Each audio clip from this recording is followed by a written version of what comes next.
Sur la première 7h36, elle a donc repris les rênes du département de l'instruction publique, de la culture et du sport aussi du canton de Genève, succédant à un autre socialiste, Charles Bert. La conseillère d'État Anne-Emery Torasanta est notre invitée ce matin. Bonjour madame. Bonjour. Vous êtes à Genève dans notre studio, on vous en remercie jusqu'à 8h. Votre département verra notamment la mise en œuvre pour la rentrée 2014 du mercredi matin d'école pour les élèves du primaire. C'est un allongement du temps scolaire approuvé en votation populaire, mais qui donne pas mal de fil à retordre aux établissements du canton. On en parlait tout à l'heure à 7h. Ce matin, on va voir avec vous quelles sont vos priorités à la tête du département, quelle est votre conception de l'école aussi. On l'a entendu dans le dossier du journal de 7h. La semaine sera répartie donc sur 4 jours et demi au lieu de 4 actuellement. C'était une particularité genevoise. On n'allait pas à l'école au primaire le mercredi matin. Et puis c'est un peu le branle-bas de combat dans les écoles pour combler les heures qui vont rester vacantes. C'est-à-dire que les profs qui vont aller enseigner le mercredi matin ne pourront pas le faire à d'autres heures. Donc il faut essayer de combler ce manque. Vous avez parlé de ces heures sont notamment assumées par des intervenants extérieurs. C'est pas un peu du bricolage, ça ? Je ne sais pas ce que vous entendez par intervenant extérieur. Vous allez peut-être nous le dire, justement. Non. Ces heures vont être assumées par des enseignants formés, qui sont souvent d'ailleurs, ça pourrait parfois être l'enseignant de la classe, qui pourra par exemple prendre les heures d'anglais, mais il ne s'agit pas du tout d'intervenants extérieurs qui n'auraient aucune formation. Le département a budgété un certain nombre de nouveaux postes. Ces postes ont été acceptés par le Parlement et nous sommes actuellement en train de recruter les enseignants nécessaires. Donc, c'est les enseignants à temps partiel. Le délai pour les annonces était fixé au 31 janvier. Le retour est bon pour vous? Les gens s'engagent? Oui, le retour est bon. Alors bien sûr qu'une réforme de cette ampleur, c'est jamais facile à réaliser. Mais pour le moment, on a reçu beaucoup de dossiers de candidature, dont la majeure partie sont des gens qui possèdent tout à fait les qualifications requises. Donc le département est serein, même si on sait qu'avec une telle réforme, il y aura 2-3 ajustements à faire.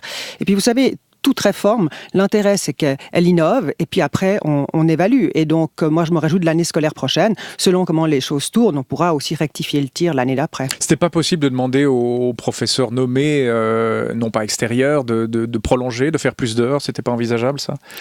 Écoutez, moi j'ai repris le dossier maintenant. Il y a eu des négociations qui ont eu lieu avec le corps enseignant.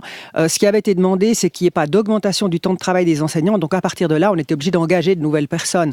Maintenant, tout peut se rediscuter à terme, mais je crois que pour l'instant, on va en rester à ce qui a été admis par tout le monde. Tout peut se rediscuter, oui. Donc les élèves du primaire se retrouvent avec plus de temps d'école que ceux du cycle à Genève, les 12-15 ans. Est-ce que Non, pas. C'est ce qu'on a dit, Vous contestez ça? Non, pas du tout. En réalité, on va se retrouver à peu près à des temps équivalents. Et puis quand on parle du primaire, par rapport au mercredi matin, il faut rappeler que c'est la deuxième partie de l'école primaire, le cycle moyen. Les petits, eux, auront toujours congé le mercredi matin. Alors, temps équivalent, voire même un tout petit peu plus. Est-ce qu'on devrait peut-être alors pousser plus de temps scolaire pour les élèves du cycle? Est-ce que ça, c'est à l'étude?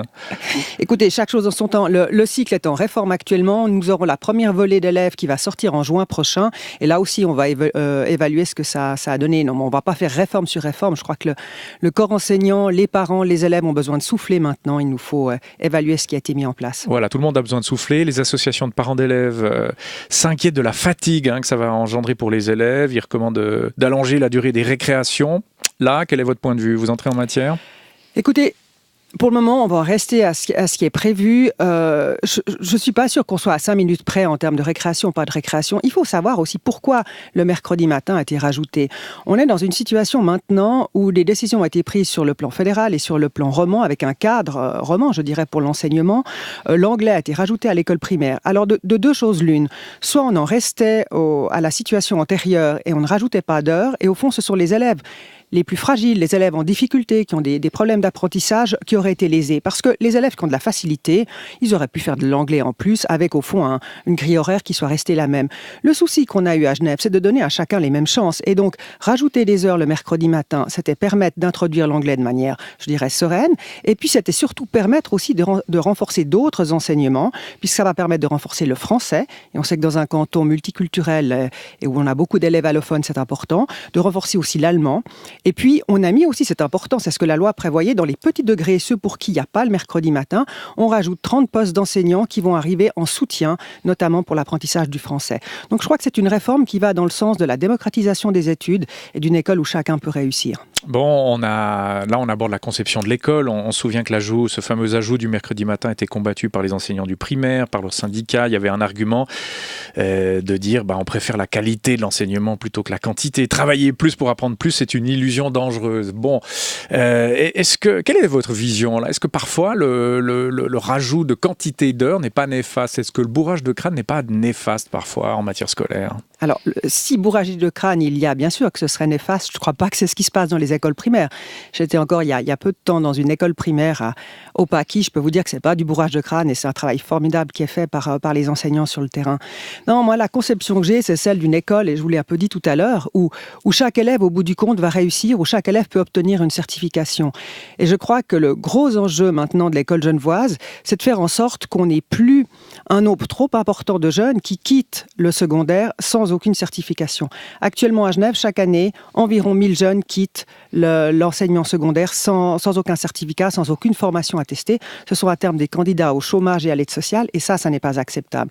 Et pour moi, je dirais qu'un des enjeux majeurs de la législature, c'est ça, c'est rectifier le tir, de façon à ce qu'on ait moins de taux d'échec, que les élèves soient mieux orientés à la fin du cycle d'orientation, et au fond, qu'ils réussissent plus rapidement une formation. Mais ça passe que par le mercredi matin. Qu'est-ce qui expliquait ce taux d'échec, justement, ces jeunes qui se retrouvent dans la nature, ces 1000 jeunes dont vous avez parlé? Si on se penche un petit peu sur les années précédentes, qu'est-ce qui ne fonctionnait pas là? Alors, probablement parce qu'on est en partie un canton tertiaire, où la demande sur le marché du travail est assez élevée en termes de qualification. On s'aperçoit qu'à la sortie du cycle d'orientation, un bon nombre d'élèves font des filières dites gymnasiales, vont à ce qu'on appelle à Genève le collège, et au fond, une bonne partie de ces élèves vont échouer. C'est quand même assez intéressant de savoir qu'un élève sur 4 qui rentre au collège, donc qui prend la voie gymnasiale, un élève sur 4 va quitter le collège en cours de route, et 1 sur 2 ne fera pas sa maturité en 4 ans tel que c'est prévu. Et au fond, ça se retrouve dans toutes les filières. Les élèves essaient d'aller vers la filière qu'ils considèrent comme peut-être pour eux la plus importante, alors qu'au fond, avec toute la revalorisation qui a eu lieu ces dernières années des filières professionnelles, on devrait encourager d'autres parcours en sachant qu'il y a des passerelles. Moi, je dis toujours aux élèves, vous pouvez avoir fait un apprentissage et ensuite faire un doctorat à l'université. Ça n'est pas impossible. C'est ce qu'on doit encourager maintenant, mais éviter que tout le monde fasse le collège. Donc, le gros enjeu pour moi, c'est diminuer les taux d'échec. Par là même, je dirais, éviter le gaspillage financier qui est extrêmement important et mettre cet argent ensuite pour favoriser les mesures de soutien, pour favoriser une école inclusive qui permette, au fond, je dirais, de différencier les approches et permettre à chacun de trouver sa place dans le système. On se souvient, il y a quelques temps, un peu plus d'une année, la sortie du Conseil fédéral Johann Schneiderman qui disait il y a trop de maths, il faut revaloriser d'autres filières. Vous ne dites pas totalement autre chose, vous êtes un peu d'accord avec lui, là. Alors, peut-être pas trop de maths au sens strict du terme, parce qu'au fond, les chiffres, au bout du compte, à Genève, sont des chiffres qui correspondent à ce qu'on peut trouver dans des cantons équivalents, dans les cantons-villes. Ce qu'il y a, c'est peut-être trop d'élèves qui commencent cette filière gymnasiale et qui auraient avantage à prendre une autre filière qui leur permettrait de gagner du temps, qui éviterait aussi les échecs. Parce que vous savez, l'échec, indépendamment de la question financière, c'est aussi un échec, c'est humain.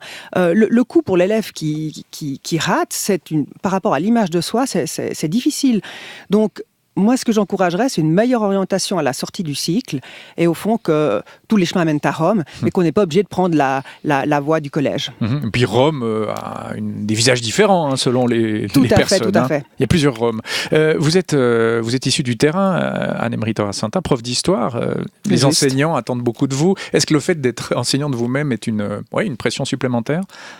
Une pression en tout cas pas, mais ça me donne certainement l'avantage de savoir de quoi je parle. Alors, bien sûr que c'est différent d'enseigner à l'université ou à l'école primaire, on est bien d'accord, mais d'avoir une expérience de terrain, de se rendre compte aussi de comment l'école a évolué pendant plusieurs décennies, je crois que c'est important. Je disais tout à l'heure que les enseignants ont besoin de souffler. Je pense aussi qu'on a une école qui est devenue, à l'image de la société d'ailleurs, de plus en plus bureaucratique et qu'au fond, les enseignants, ils ont envie d'être avec leurs élèves, de communiquer avec leurs élèves, d'enseigner et pas forcément de remplir des formulaires. Et là, je crois qu'on a un gros travail à faire aussi pour rendre l'école plus souple, plus proche du terrain, en sachant que ce n'est pas des directives qui viennent d'en haut qui vont régler les problèmes quotidiens. Oui, vous avez fait campagne sur ce sujet-là, sur des renforts au front pour plus d'enseignement, moins d'aspects administratifs. Il y avait eu à l'époque la nomination des directeurs d'école au primaire qui avait soulevé une certaine contestation, des des coûts élevés pour une fonction que certains estiment pas tout à fait utile, etc. Est-ce qu'on n'a pas trop fait gonfler les effectifs administratifs, justement, au détriment des moyens affectés au seul enseignement? Sur ce point-là, quelle est votre position? Alors, en ce qui concerne moyens administratifs, enfin plus exactement hiérarchie, je dirais, il faut distinguer deux choses. Tout ce qui est direction et hiérarchie de proximité sur le terrain, ça me paraît extrêmement important. Mais ces gens-là n'enseignent pas, hein? Non, mais attendez, laissez-moi peut-être juste terminer. Oui, je vous laisse. Par contre, peut-être là où on doit être attentif, c'est ce que j'appellerais la hiérarchie au-dessus. Est-ce qu'il est nécessaire d'avoir peut-être des postes dans certains services transversaux, dans des directions générales, qui sont peut-être des postes qu'on pourrait remettre sur le terrain? Pour donner un exemple très concret, est-ce que c'est nécessaire dans l'enseignement secondaire que des enseignants, par exemple, contrôlent les recherches que vont faire d'autres enseignants? Là, pour moi, je pense qu'il y a des choses qu'on peut faire différemment et on doit remettre les enseignants au front. Mais pour revenir aux directeurs, et notamment aux directeurs d'école primaire, je pense que c'est un débat important. Mais là aussi, les besoins sont probablement différents selon les écoles. L'école que j'ai visitée récemment, l'école des Paquis, a un directeur fantastique et je pense que c'est tout à fait une école où un directeur de terrain se justifie pleinement. Bon, ces postes avaient été créés par votre prédécesseur, Charles Aubert, donc, mais vous seriez prête à revenir en arrière dans certains établissements? Je ne sais pas s'il faut revenir en arrière. Je pense que c'est une discussion qu'on doit avoir avec les directions concernées, bien évidemment, les personnes concernées, les enseignants. Au fond, quel est le meilleur moyen de gérer une école? Parce qu'au fond, ce qui est intéressant dans un directeur, c'est le rapport de proximité avec le terrain.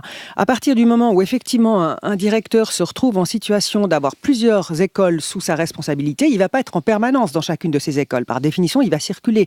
Donc, comment est-ce qu'on fait en sorte que le rapport avec le terrain soit maintenu? C'est ça l'enjeu.